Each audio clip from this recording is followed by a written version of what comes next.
I never thought I'd find myself in the position I'm in now, pouring out my heart like this. I guess I'll start from the beginning. My name is Jake, and I've been married to Melissa for over 10 years. We have a son, Tommy, who's 7 years old. Life was pretty typical for us: school runs, dinner prep, the usual family stuff. But lately, I started to notice some cracks in our seemingly happy facade. At first, it was subtle. Melissa was spending more late nights at the school, where she worked as an assistant to the music teacher, Mr. Thompson. She'd come home talking about how great he was with the kids, how dedicated he was to his job, how passionate he was about music. I even encouraged her to get Tommy involved in the school's music program, thinking it would be a great way for him to express himself. What I didn't realize was that she was expressing something else entirely. I should have sensed something was off. Melissa started changing her routine: more hours at the gym, new clothes, and a weird obsession with her phone. She was always texting, and if I walked into the room, she'd quickly put it down. The little things that once connected us began to fade away. Gone were the nights we'd cuddle on the couch or talk about our day. Instead, I was met with distracted responses or vague answers. Then one night, while I was cleaning up after dinner, I noticed her phone buzzing repeatedly on the kitchen counter. Curiosity got the better of me, and I picked it up. The screen lit up with a message from T. I opened it and my heart sank. "Can't wait to see you again tonight. I miss you." I felt like I had been punched in the gut. I confronted her that night. I demanded to know who T was. Her reaction was what I expected: shock, anger, and immediate deflection. "It's nobody, Jake. You're being paranoid," she yelled, but I wasn't having it. I pushed harder, and she finally spat out a name that made my blood run cold: Mr. Thompson, the music teacher. The words hit me like a freight train. I couldn't process it. The man I thought was helping my son with music was actually taking my wife to bed. I felt rage bubbling up inside me, and I wanted to tear the world apart. I demanded she explain herself, and she started weaving a web of lies. "We never meant for it to happen. It's just a fling. You don't understand," she cried. But I did understand. I understood that she had betrayed me in the worst way possible. The pain was suffocating, a heavy weight on my chest. I spent that night pacing our darkened living room, my mind racing with images of her with him, laughing, touching, being intimate. I couldn't sleep. My heart was pounding too hard.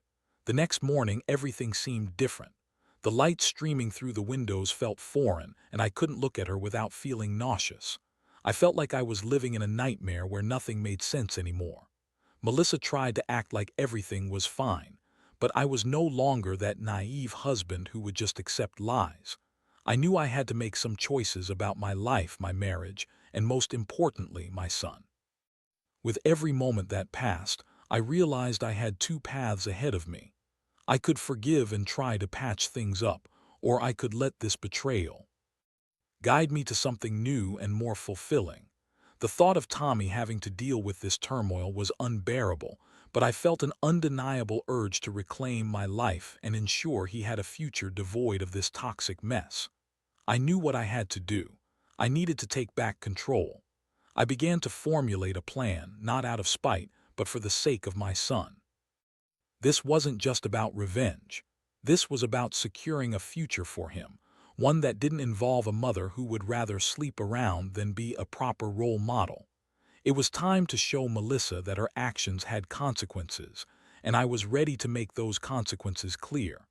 I took a deep breath and steeled myself for the battle ahead. This wasn't just about saving my marriage or my dignity. It was about ensuring that Tommy had every opportunity to succeed in life, free from the drama and heartbreak of his mother's infidelity. I was ready to fight for his future, no matter what it took. The days following my confrontation with Melissa passed slowly, each moment stretching out as I grappled with the reality of my fractured marriage.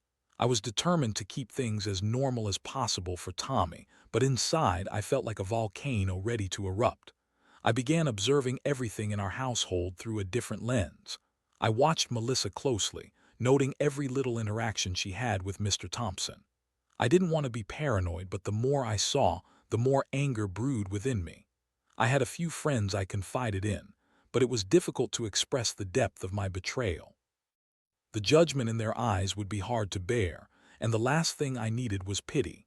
Instead, I started keeping a journal to process my feelings.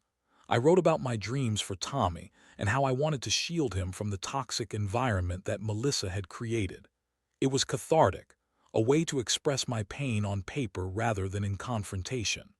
One afternoon, I decided to drop by the school unannounced to pick up Tommy. I figured I could catch Melissa off guard and see how she interacted with the music teacher. As I approached the music room, I heard laughter echoing through the hallway. I pushed the door open slightly and there they were, Melissa and Mr. Thompson, sitting close together, sharing a joke, their bodies angled toward each other. It was more than I could bear. I felt a surge of bile rise in my throat. I quickly stepped back and left the premises, my heart racing. I didn't go home right away. Instead, I drove aimlessly for a while, letting the tears flow freely. The weight of the betrayal felt suffocating, and I didn't know how long I could endure it without exploding. After an hour of driving, I parked in a secluded spot and took out my phone. I wanted to gather evidence, to document every little thing that could support my case going forward. I decided to install a discreet app on her phone that would allow me to track her movements. It felt wrong, but I was desperate to protect my son and ensure I had the upper hand when the time came. I reminded myself that this was for Tommy.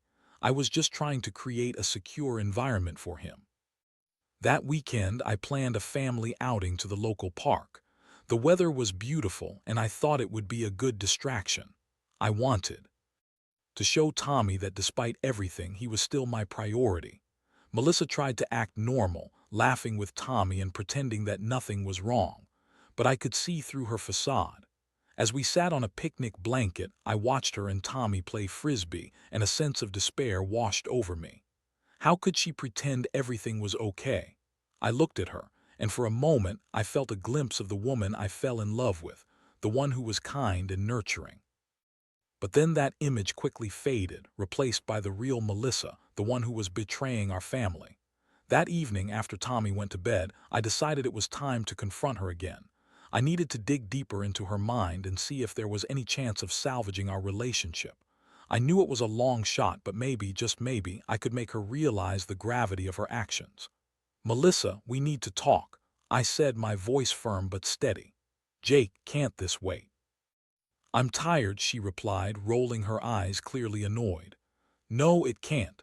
This is important," I insisted, my heart pounding. As I steeled myself for whatever reaction she might have. "I saw you with him at the school." Her face went pale and she quickly looked away. "What do you mean? I was just helping him out. It was nothing." "No, it was more than that. I saw how you looked at him, how you laughed together. I want to know what's going on." "Jake, you're being ridiculous," she snapped, her temper flaring. "You're making this into something it's not. I can't deal with your paranoia right now." "Paranoia?" I echoed, incredulous.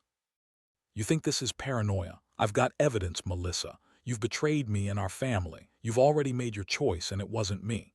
The silence that followed felt like a heavy blanket stifling any hope of reconciliation. She didn't say a word, just glared at me, her eyes filled with defiance and anger. "Fine," I continued, desperation creeping into my voice. "If this is how you want it to be, then we need to talk about custody of Tommy. I won't let you drag him into this mess."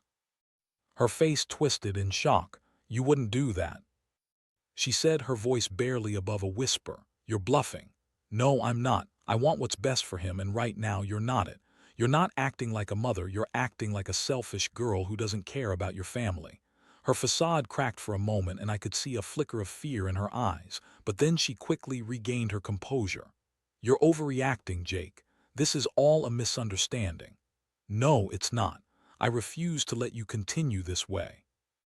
If you think I'm bluffing, then you don't know me at all."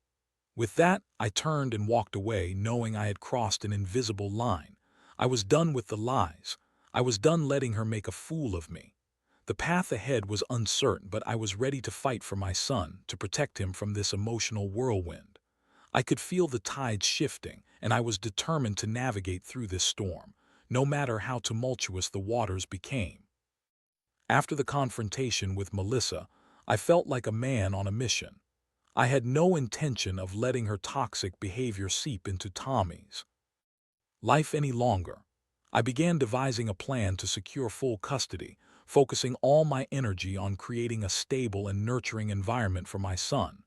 I couldn't let Melissa's choices dictate his future. The first step was to gather as much evidence as I could about her infidelity. I started documenting everything: her late nights, unexplained absences, and those cryptic messages I'd seen on her phone. I even managed to capture a few screenshots of her conversations with Mr. Thompson before she turned her text notifications off. Every detail was essential. I needed to build a solid case for custody. I spoke with a lawyer who specialized in family law. We discussed the dynamics of our relationship, my concerns about Melissa's infidelity, and how it might affect her role as a mother. The attorney assured me that I had a strong case, particularly if I could provide evidence of her affair and how it impacted her parenting. Focus on what's best for your son, she advised. The court will look at what environment will provide him with stability and support. Make sure you document everything. Keep a journal of your interactions with Melissa, especially when it comes to Tommy. With that advice in mind, I started keeping a comprehensive log.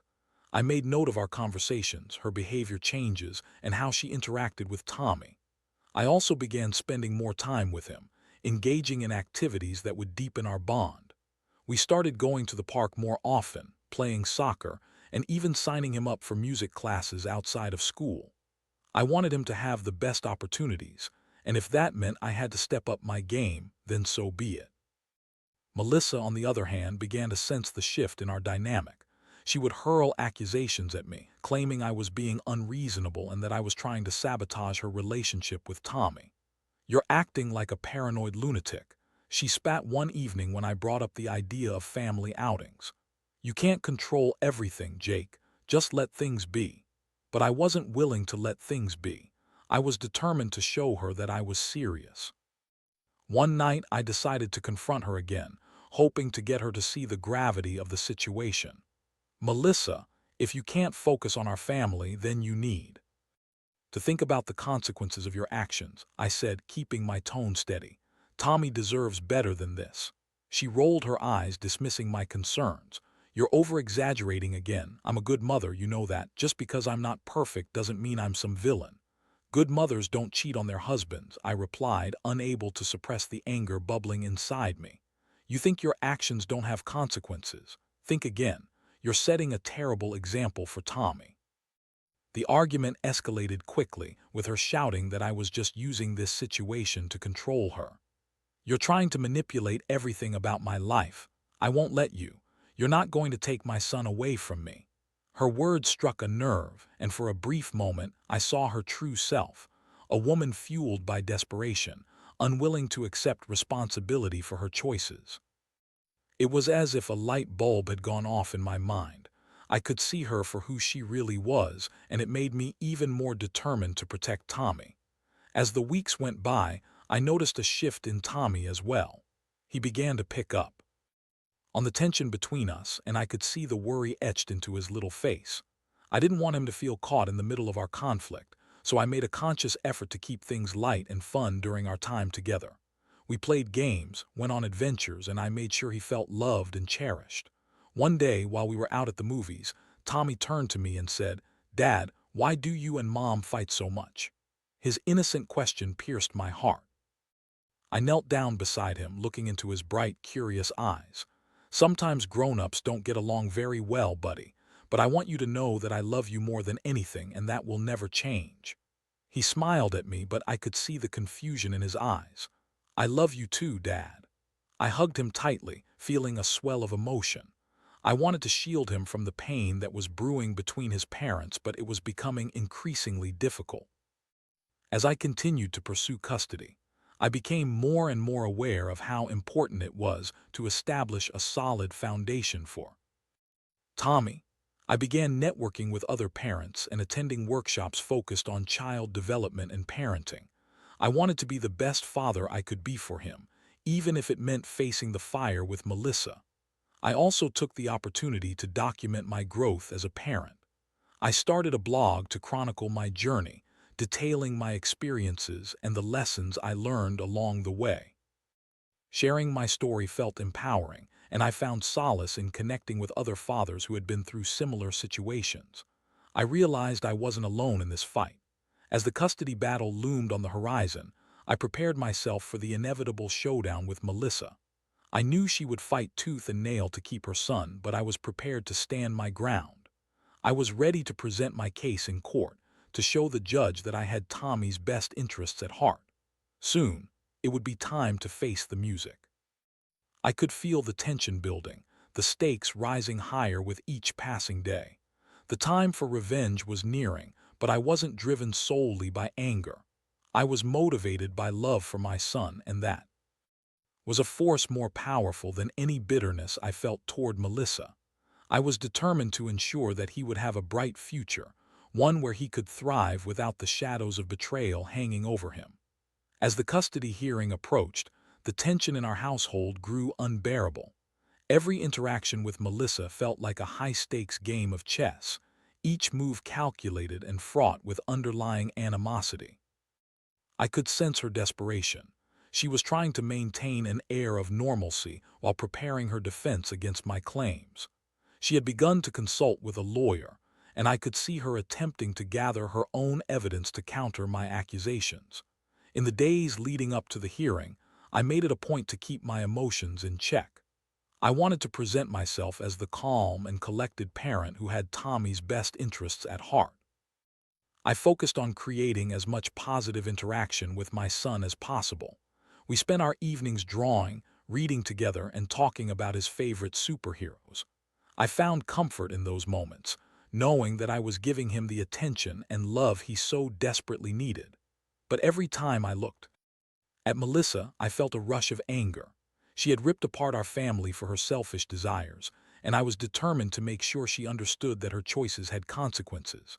That week, there was a pivotal moment when our paths crossed as we went to pick up Tommy from school. Melissa was chatting animatedly with another parent, and I watched her laugh, her smile glowing under the afternoon sun. I felt a pang of something, betrayal mingled with nostalgia for the woman I once loved. "Jake, can we talk?" Melissa called out, breaking my reverie. I hesitated but nodded, bracing myself for yet another confrontation. "I think we should try to settle this amicably," she began, her demeanor unexpectedly calm. "Settle? You mean you want to negotiate after what you've done?" I shot back, incredulous. "You think I'm going to just roll over and let you keep Tommy while you continue your affair?" "It's not like that," she protested, her voice rising. "Mr. Thompson means nothing to me. It was a mistake." "A mistake?" I yelled, my anger boiling over. "You think cheating on your husband is just a mistake? You've completely shattered our family. Please just listen to me," she pleaded, her voice dropping to a whisper. "I don't want this to end up in court. I want what's best for Tommy too." "Then why don't you start by putting him first instead of yourself?" I shot back. I could see the frustration and fear in her eyes, and for a brief moment I felt a flicker of empathy for her, but I quickly pushed it aside. This wasn't about us anymore. This was about Tommy. As the hearing day drew closer, I kept my focus on preparing for the battle ahead. I met with my attorney several times to go over our strategy. I needed to present compelling evidence that would demonstrate why I was the better choice for primary custody. I collected school records showing my involvement in Tommy's life, notes from his teachers about my parenting style, and accounts of Melissa's erratic behavior since the affair began. On the morning of the hearing, I felt a mix of nerves and determination. I arrived at the courthouse early, my mind racing with thoughts of the day ahead.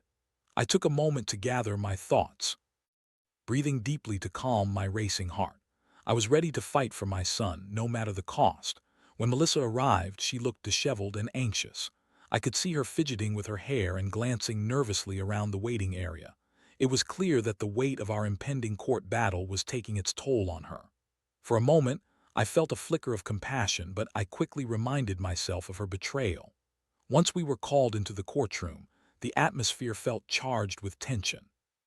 We took our seats before the judge, and I could feel the gravity of the situation. As the judge entered, I straightened my back, determined to show strength. The proceedings began with my attorney presenting our case. They laid out the evidence of Melissa's infidelity and how it had impacted our family. With each word, I felt the weight of the moment pressing down on me. I wanted to scream out that I was fighting for the love of my son, that I would do anything to protect him from the chaos of our broken marriage.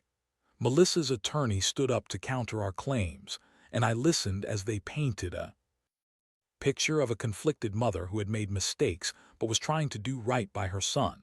I watched her try to present herself as the victim, claiming that my anger and accusations were unfounded and damaging.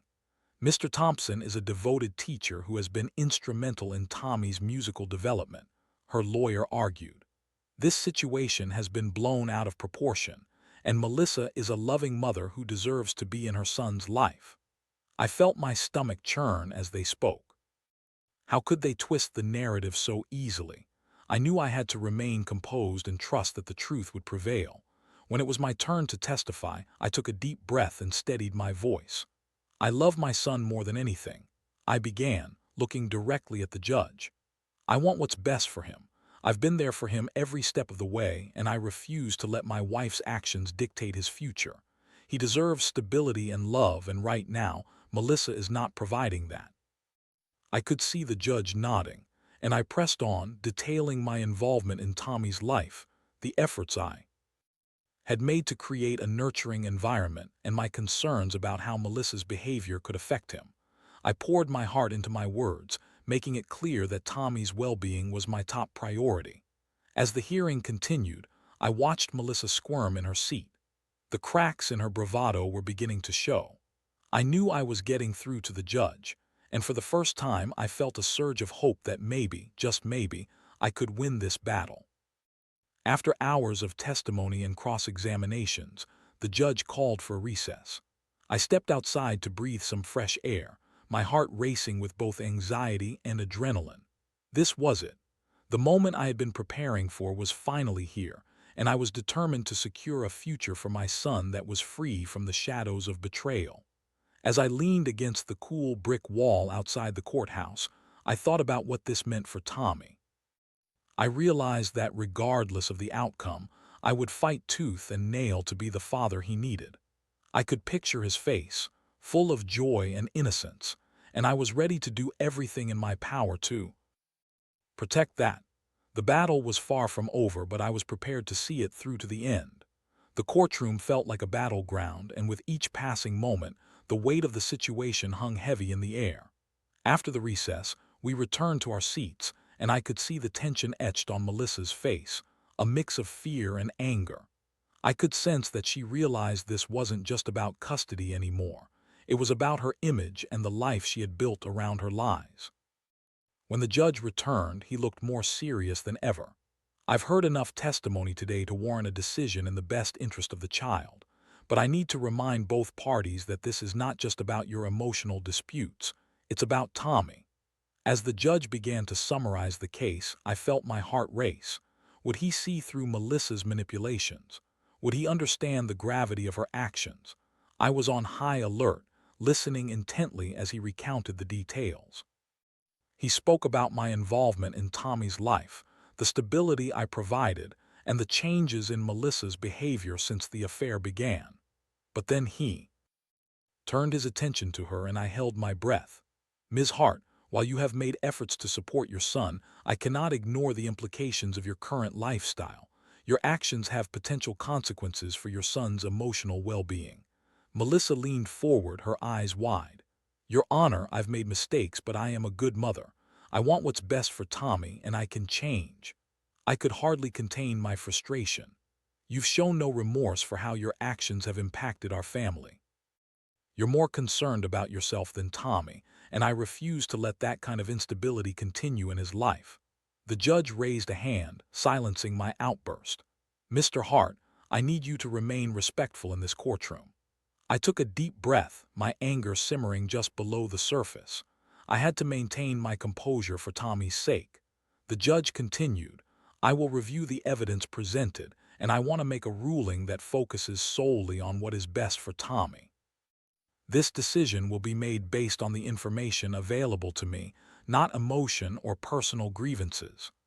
After what felt like an eternity, the judge called for another recess, allowing him time to deliberate. As we filed out of the courtroom, I could see the anxiety etched on Melissa's face. She was visibly shaken, and I couldn't help but feel a swell of satisfaction. Perhaps she was finally recognizing the gravity of her actions. Once outside, I found a quiet corner and pulled out my phone. I texted my lawyer seeking reassurance. "How do you think it's going?" I typed, my fingers trembling slightly. "Honestly, it could go either way." "You've presented a strong case, but judges can be unpredictable," came the reply. "Just remember, focus on what's best for Tommy and prepare yourself for any outcome." I could hardly focus on the words. My mind was racing, thinking about Tommy and how this would affect him. I wanted to shield him from the fallout, but I knew that our lives were about to change, no matter which way the judge ruled. When we returned to the courtroom for the judge's decision, I felt an electric tension in the air. I could see the other parents waiting to hear their own outcomes, and it made me realize that I wasn't alone in this fight. The judge entered and everyone stood up. He sat down, looking at both parties with a steely gaze. "After reviewing all the evidence presented, I have come to a decision regarding custody." My heart raced as I braced myself for his words. "Mr. Hart, based on your active involvement in Tommy's life, your commitment to providing him with a stable home, and considering Ms. Hart's recent choices, I am granting you primary custody of your son. Ms. Hart will have visitation rights, but you will be responsible for making significant decisions regarding Tommy's upbringing." The room fell silent for a moment as the words sank in. I felt a mixture of relief and disbelief wash over me. I had won. I looked over at Melissa, whose expression shifted from shock to fury. She stood there, her hands clenched at her sides, her face pale. I was struck by how much I didn't care about her reaction. All I could think about was Tommy and the future I could now offer him. However, the judge continued, bringing my attention back to the courtroom. "I believe it is essential for Ms. Hart to begin counseling to address her recent behavior. This is not just for the sake of your son, Ms. Hart, but for your own well-being. I suggest you use this time to reflect on your choices and consider how you can be a better parent moving forward." Melissa opened her mouth to protest, but the judge silenced her with a sharp look. "This is my ruling, and it is final. Court is adjourned." As everyone began to file out of the courtroom, I felt a wave of emotions crash over me. Relief, joy, and a sense of victory filled my heart. I had secured Tommy's future, and I could feel the weight of the world lifting off my shoulders. I stepped outside into the fresh air, my mind racing with thoughts of how I would tell Tommy the news. I wanted him to know that he wouldn't have to deal with the drama that had stained our family life. I pulled out my phone to call him, but stopped myself. I wanted to share this moment face to face. When I got home, I found Tommy playing with his toys in the living room. He looked up, and his face broke into a huge smile when he saw me. "Dad, you're home. Hey buddy, I've got some great news," I said, kneeling down to his level. "You know how we talked about spending more time together? Well, things are going to change for us." "What do you mean?" he asked, his eyes wide with curiosity. "I won primary custody, which means you'll be living with me from now on. We're going to have so much fun together, just you and me." He jumped up and down with excitement, his laughter filling the room. "Yes, that's awesome, Dad." His joy was infectious, and I felt my heart swell with pride. As I hugged him tightly, I realized that this was the moment I had fought so hard for. I had not only secured my son's future, but also regained a sense of purpose. I was determined to be the best father I could be, to give Tommy the love and stability he deserved. I knew the journey ahead wouldn't be easy, especially with Melissa's anger lingering like a dark cloud. But I was ready to face whatever challenges lay ahead. My priority was Tommy, and I was prepared to shield him from the chaos of our past. The fight had been long and arduous, but as I watched Tommy laugh and play, I knew that every ounce of effort had been worth it. We were starting anew, and I was ready to embrace this fresh chapter in our lives. With the court ruling behind me and a new chapter unfolding, I felt a newfound sense of determination. Tommy and I were now free from the grasp of chaos that had characterized our lives for so long. I took a moment to soak it all in. The vibrant colors of the sunset streaming through our living room window, the laughter of my son reverberating around the house, an atmosphere filled with hope and possibility. In the days that followed, I focused on building our routine. I wanted to create a stable, loving environment for Tommy, one that was devoid of tension and conflict. We established a schedule that included family dinners, game nights, and weekend outings. I signed him up for soccer, music lessons, and even introduced him to the joys of cooking. I wanted him to know that he was supported in all his endeavors. Despite my relief, I was acutely aware of the challenges ahead. Melissa did not take the ruling lightly. The anger bubbling beneath the surface made it evident she wasn't going to give up without a fight. I braced myself for the possibility of her trying to undermine my authority as a parent. I knew she would leverage her visitation rights to remain involved in Tommy's life, no matter how begrudgingly. One afternoon, while Tommy and I were making cookies together, my phone buzzed.